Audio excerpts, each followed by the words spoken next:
I told you guys that we're expecting a bullish move for the day on our EURJPY, right? We said that EURJPY will give us a bullish move. I mean, we still have the arrow, right? So if you've not watched the video that we did yesterday, the analysis we did yesterday, you can go back to watch it so you will understand it properly. We still have this arrow, right? And markets will still definitely push us to tap this resistance level. But before that, make sure you subscribe to the channel if you've not yet subscribed. Make sure you like, share, make your comments, and also make sure you follow the Telegram channel also, so you will not miss out on any single updates we are going to be posting for you guys there.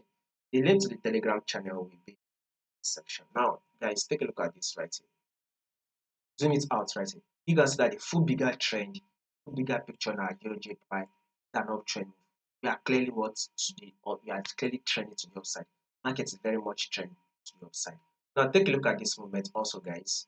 So, market was able to come to have this resistance, and then here comes the support level that dropped to tap our support. The market rallied up to tap our resistance, then it dropped to tap our support, right? Market was now able to rally up to come to our resistance, and then it dropped tap our support level, right? Market then eventually rallied up to tap our resistance, then it eventually dropped to tap our support level. Now we'll be expecting market to continue to push up till it's able to tap our resistance level. So this is to tell you that a bullish move what we are going to be expecting on our EURJPY. So we should expect that EURJPY to give us a bullish move till it is able to tap our resistance level. Now let's roll down to the forward time. Now this is the movement right here. This is the first high, and here comes the higher low. Now market was able to push up again to form a new higher high, and here comes the higher low, right? Which gave us a multiple rejection at the zone.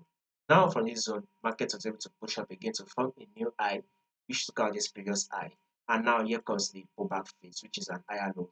Now we'll be expecting market to push up again so it is able to form a new high, thereby taking on this side. So this is to tell you that a bullish move for the day is what we are going to be expecting on EURJPY. More updates on this will be covered for you guys. So in order for us to miss out on any updates, subscribe, like, and share.